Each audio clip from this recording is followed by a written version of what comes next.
It's time now for the John Harris Podcast on the AirNetwork.net. Now, here's sports journalist extraordinaire, John Harris on the Air Network.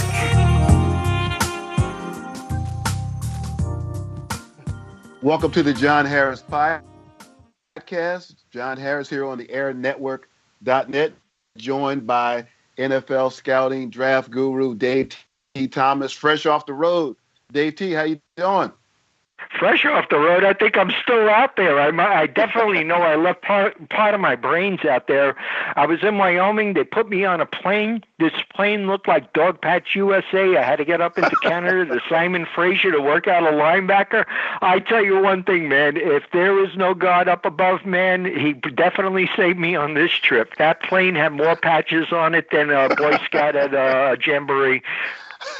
So you've been in Wyoming, Canada, where else have you been? Wyoming. I spent a lot of time in Utah, so much time in Utah that one of the teams I consulted for had to reroute a couple of their coaches and scouts up there to see Ike Taylor Jr., Brian Allen, the cornerback at Utah. I'm telling people right now, someone's going to steal him in the fourth round of the draft. This has to be the most physical guy that I've seen in the secondary in this year's crop. Jaron Connolly has done what I had told everybody back in July. It looks like Connolly is going to end up being the first cornerback off the board. Pray to dear God, Steeler fans, that an Alabama tied cornerback does not slide to you, because Mr. Humphrey is nothing but another D. Milliner. Okay, let's go back to Allen for a minute. How does this guy, with the measurables that you say he had, what are we talking about, fourth round? Why wouldn't he be looked at as a higher pick, maybe even a first-round pick? I think what it's all come down to is the simple fact that the kids out on the West Coast don't get scouted as well as they do on the East Coast. Let me tell you why. A lot of times if I'm a coach, a position coach, and even as I'm starting to get on in the season, I start watching films on these guys, but generally it's what I see on TV.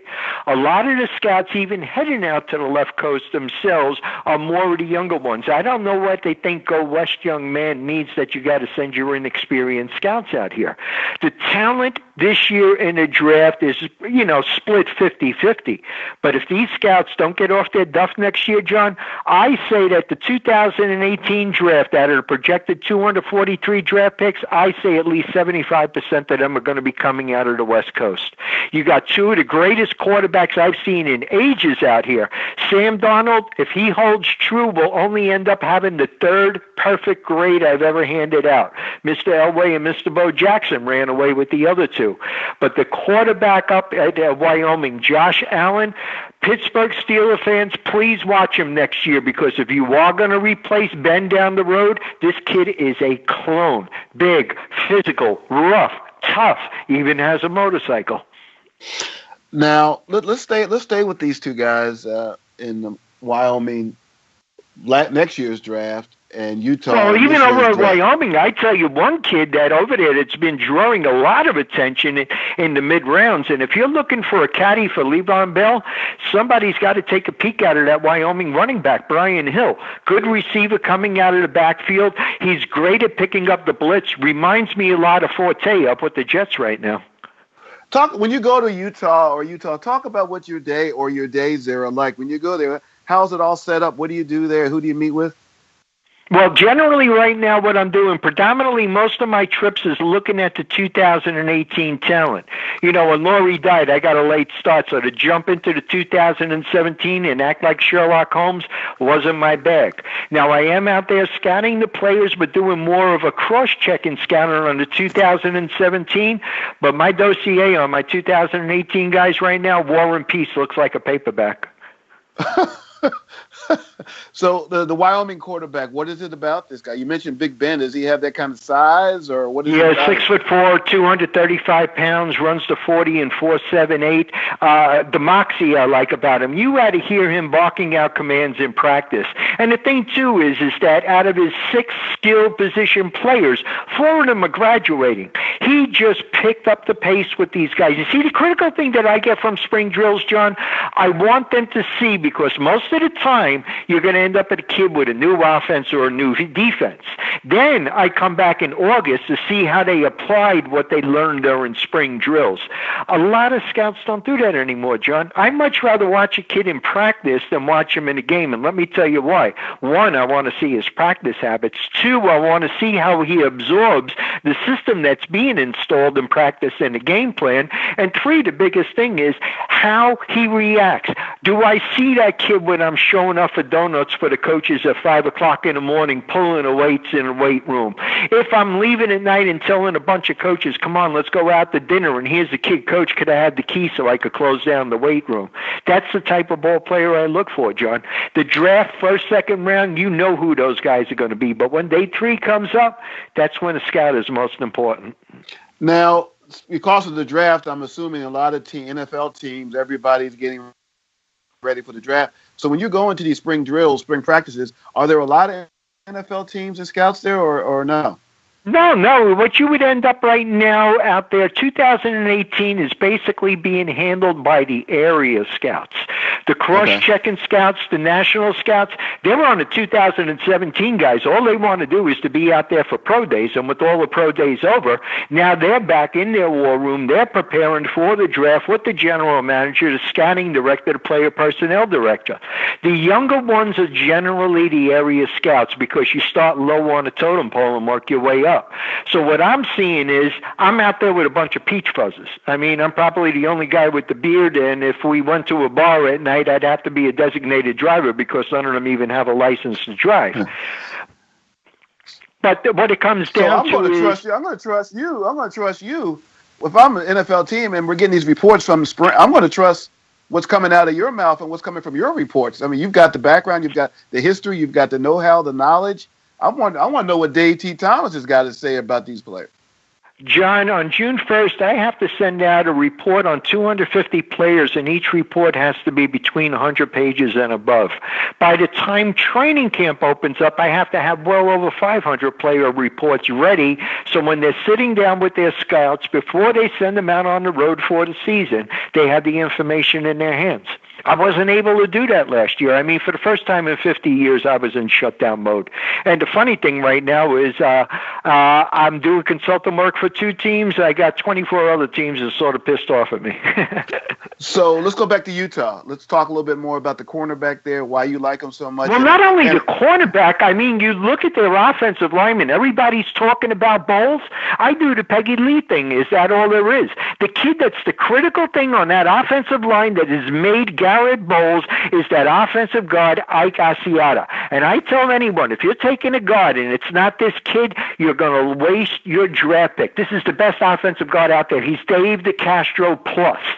And this is a guy that people are telling me is a 3rd round. John, I'm anti-draft, but when some of these scouts and when some of these coordinators start throwing rounds out at me, I start laughing. It's like, dude, it's not the round. It's the player. You could take somebody in the 3rd round and all of a sudden, well, look at Trey Jackson, 3rd round pick with New England. 2 years later, he's on waivers.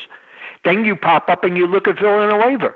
Philadelphia didn't want him as a defensive end. Now you guys got probably the most underrated left tackle in the game today. Mentioning the Steelers and this cornerback, I'm going to keep going back to him. Well, so am I, because everybody is saying... Everybody is saying that Pittsburgh's got to go in the 1st round for a cornerback. I'm saying here's what you do. If everybody thinks this kid is a 4th round draft pick, you come up in that 2nd round, you come up in that 3rd round, and you grab this guy. There are only 2 cornerbacks that if I was making a team right now that I would be confident would contribute heavily to me in 2017. One is a Buckeye, Mr. Connolly. One is a Utah Ute, which coming from Brooklyn is sort of me saying youth in my language. But Brian Allen, to me, John, you know me, man. You know me, my love for Ike and what I went through getting Ike into this league. I told Brian when I'm up there, before I am done screaming by the 27th April, I will have him picked on the 28th. Brian Allen, Utah cornerback. Let's talk about his measurables again. Let the folks know what 6'3". Was he at the combine? Was he at the combine? Oh, yeah, he was at the combines. He ran a nice 4.52 over there, checked in at 218 pounds. When I got up there, he was 223. His body fat was lowered from 5.4 to 5.0. So it's not like he put weight on that was, chubby bubby stuff. He went in the weight room up at the combines. At the combine, he put up 18. At school, he put up 30. The reason for 18 at the combines, he was dealing with a shoulder impingement. No shoulder problem. Boom. Kid went in the weight room and did his stuff. But I look at film on this guy, and then I started doing my reports. Outside of that little squirt over at Minnesota, Jalen Myrick, who actually led the nation by only allowing 22% of the passes targeted into his area to be completed. This kid over here, Brian Allen, checked in at 22.7% of the passes. They targeted him 89 times last year, John. He rerouted the receiver away from 42 of those tosses. So does he have the speed, the quick hips to be able to play like on the outside? How John, this kid, if I had him on my team, I play him at left corner, playing the Ike role. When I need to come up and run support, I'm going to move him into the slot corner spot. When I'm playing in short yardage situations, I'm moving him over to the strong safety spot because he is way more powerful than what Sean Davis could bring to the table. Brian Allen, Utah cornerback. Bears watching. We'll see if the Steelers jump on him, or as you've told me, there's some other teams that are aware of him as well. Someone could slip in there and pick him ahead of the Steelers. If the Steelers don't end up with him, I'm pretty certain that the people over in Foxborough are cleaning their glasses right now and putting him under the microscope for me. Man, folks are getting tired of hearing about New England just scamming and clowning the whole NFL in this offseason. It's really getting tiresome what they're doing up there. Let me tell you one thing. If Donald Trump thinks that he's got a team in his cabinet over there, a bunch of SOBs, you got to see what New England is doing. I am telling you right now that Butler will not be long in New England. Butler is going to probably end up with the Saints because the Saints love McCaffrey, but they know they need a cornerback. It's probably going to be a deal where 1 and 3 go for Butler. It will be the number 32. The biggest thing that I'm looking at right now, we are going to have Monty Hall at the podium instead of Roger Goodell. Why? Because round 1 is going to be a trade market. So you see New England trade him? They just got him with signing. He just signed a tender, so you see them moving him to the Saints. They'll get what the number 32. He's not staying. Jason McCourty's going to sign. They really starting to fall in love with Brian on me over here. They love Quincy Wilson. I know they're going to take a cornerback in the draft before the 4th round is done. If they get that 1st round draft pick back, I think that they're going to take the best edge rusher in this draft, a guy that I'm actually right now saying might be even better than his big brother, T.J. Watt. There are 2 linebackers out there that I told anyone that wants to get to the quarterback, if they don't have Tyus Bowser out of Houston or T.J. Watt on their roster and go for one of these other guys out there, they're missing the boat on the 2 best edge rushers in this game. You mentioned Monty Hall, and you've also mentioned the fact that there's going to be a lot of wheeling and dealing going on with this draft. Let's talk about some of the things that you're hearing. Dave T. Thomas here on the AirNetwork.net, John Harris podcast. Dave T. Thomas is in constant contact with NFL teams, scouts, coaches, so he knows what's going on leading up to the draft. What are some of the things that you're hearing, Dave? Well, what I'm hearing is Cleveland has become infatuated with a mediocre quarterback, and they're afraid that somebody's going to take him before number 12. John Lynch, rookie John Lynch, general manager, a guy with no experience in this market, is playing like Bat Masterson on the poker table with the Cleveland Browns right now. Well, the whole thing comes down to, actually, the most coveted player in this draft, trade-wise, is Fournette. Everybody is convinced that Jacksonville is going to pop on Fournette. And if you look at Tom Coughlin's offense with the Giants, that's what he had. And if you're going to tell me that Doug Marrone is running that team right now, I'll give you a great chuckle. Big boss that's sitting in the perch up there, I see him down on the sidelines before the season is over with over in Jacksonville. Fournette is the type of running back that he wants. However, we have Cincinnati and Carolina that are screaming for this guy, and that's where the Jets come into play. Because if Jacksonville does decide to go for a defensive back, which could happen because it looks like they also covered Jamal Adams out of LSU. If Fournette slides to number 6, there are the Jets sitting right there with Cincinnati and Carolina trying to jockey up to get the guy. So what are they going to use as bait? Either one of them are going to have to give a day 1 and a day 2 pick to move up to number 6 with the Jets. Cleveland to move up to number 2. Geez, it's definitely going to be a number 12. It'll probably be a cachet to number 2s over the next couple of years. But listen, Cleveland's our foolish team. They're the Tampa Bay Buccaneers of the 1970s. Let's just trade away all our draft picks for mediocre talent. Anybody that takes Trubisky over here, I'm laughing at. I just don't see that guy coming into this league and being any more than a Jared Goff. You mentioned mediocre talent. I assume that's who you were describing was Mitch Trubisky. What is it that you don't like about him? Everything that I see about him is Goff. Ball security scares me. This is a guy that for 2 years sat behind Marcus Williams. Okay, right now I'm telling everybody you could probably find Waldo before you find Marcus Williams out there. This is a guy that stepped in, and if you look at his passes, especially the second half of the season, I don't like the way that he goes through his route progressions. Everything with him is he eyeballs that primary target a lot. I look at the quarterbacks in this draft. I wouldn't take any of them in round 1. My favorite quarterback is Mahomes, but Mahomes on any other given day, I'd take him too. The funny thing was, one of the teams that I'm working for asked me to rate the quarterbacks that I've seen out there, possibly in a 2018 draft, and then rate the quarterbacks that I've seen this year. Out of my top 10, the closest for a 2017 draft picks was Mahomes, and he was 7th on my list. Wow. Is it because Trubisky's from the Cleveland area? I know the Browns kind of have a thing about local players. This is the NFL, though. Who cares where the guy is from? If he can play, if he can play. If he can't, he can't. What is it that you're hearing about the Browns and this love affair with him? Sashi Brown and the other guy that they got in there that they brought over from the Mets. Oh, we're going to hit a home run on the draft. Guys, this is not baseball. Maybe you might score a touchdown, but let's stop using the baseball terms. Because if you go back and look at that draft last year, the 14 guys that they drafted, I don't think any other team would want more than 2 of those guys. Look at the drafts of the Cleveland Browns over the years. Here's what I call the Cleveland Browns. If the guys are 2, they're going to take them in 1. So they're going to make it all easier for the other 31 teams. But here's the thing. I understand their ineptitude of the Browns, but we're talking about 2 and 3 different front office staffs, but they're all making the same boneheaded decisions from what you're saying. I mean, this group sounds no different than the group before that, It's feathers, John. Birds of a feather flock together. No matter what you change as far as the head goes, the body remains the same. I don't understand it with the Browns, with this cachet of picks. But like you said last year, so what if you have a ton of picks? If the guys aren't any good and you draft all these players, so what? Well, like I'm talking with the Giants the other day, and they said to me, they were going over all the quarterbacks that they saw. And I kept on telling them, you're going to take Gerard Evans in round 4. And they says, why do you keep on saying that? I says, because every freaking quarterback you worked out, it was a first-round quarterback except for this guy. I says, you went back in and worked out this guy 3 times. So all of a sudden you pick up on the mindset of a team, what they're going to be going out there and doing.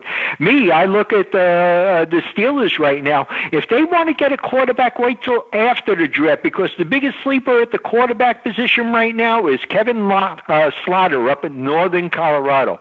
Oh, my God, this kid could be another Warner with the right system behind him. 6'5", 250 pounds. Wings the hell out of the ball. Go look at his success ratio last year over in northern Colorado. Southern Mississippi made a big mistake by dismissing that kid 3 years ago. Where are the Steelers? We hear every year, oh, yeah, this year or maybe this year will be the year that the Steelers draft a quarterback to draft a quarterback for Big Ben eventually. Where are they philosophically with that, looking ahead to the future with quarterback? What are your thoughts on just how they're approaching this? Me, I say to any team, tank it this year, man, and go after that crop next season. I mean, the crop that's coming out. You got the enigma over at UCLA will probably come out, Rosen. I say that Josh Allen and Darnold over at USA are definitely 1-2 with Darnold leading the pack. You go up to Washington State, you got Luke Falk. You go over to Oklahoma State, you got Rudolph. And then you get down and see the guy that just puts electricity into my body, Mr. Jackson down at Louisville. Now, that's a guy. Whoever ends up getting Jackson next year, no matter how good Darnold is, no matter how good Allen is, this kid Jackson over at Louisville is going to be the most exciting player to come out in a long time. The Oklahoma quarterback that got in trouble, I'm not worried about his trouble. I love Mayfield.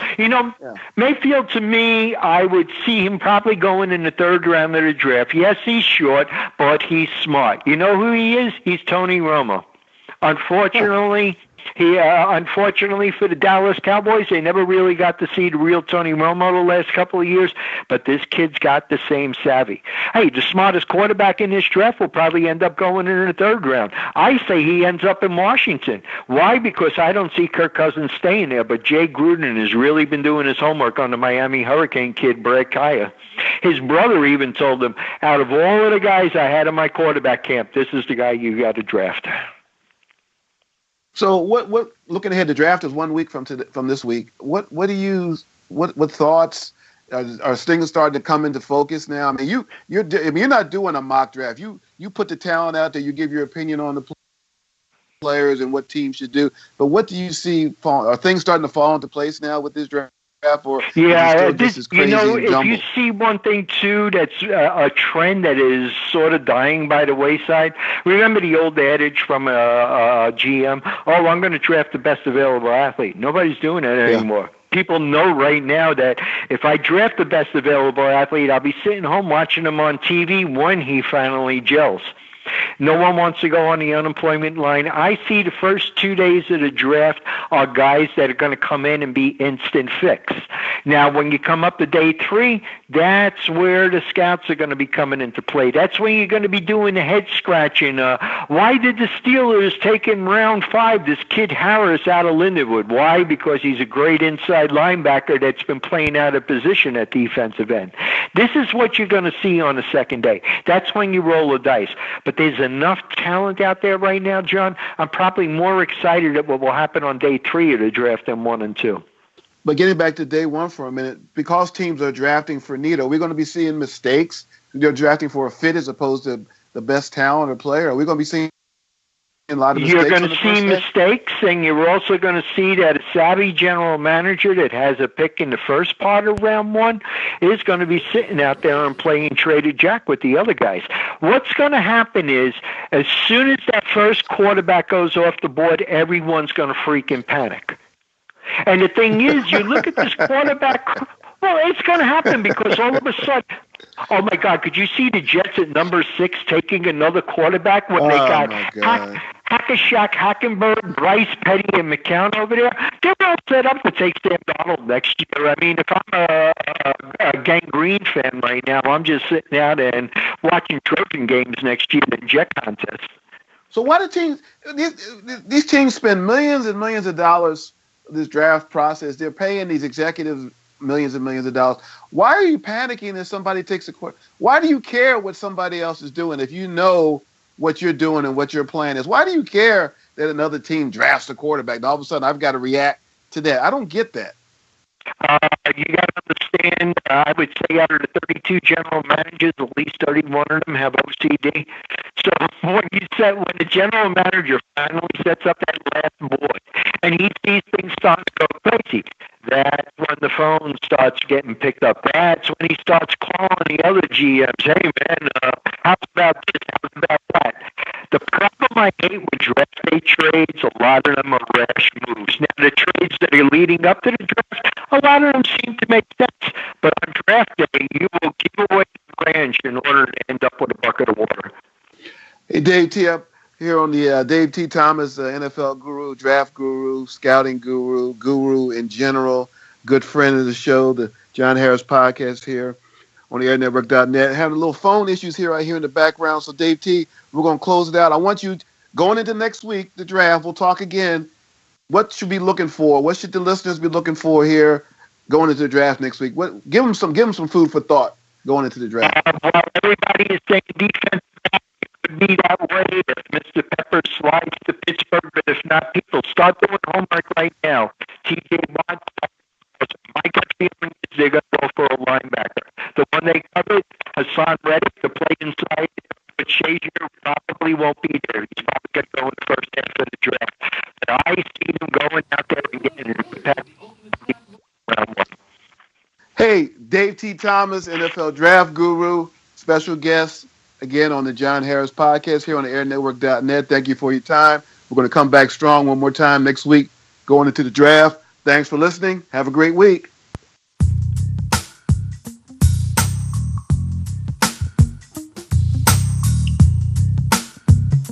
Thanks for joining us for another edition of the John Harris Podcast. Join us again next week for John Harris exclusively on the airnetwork.net.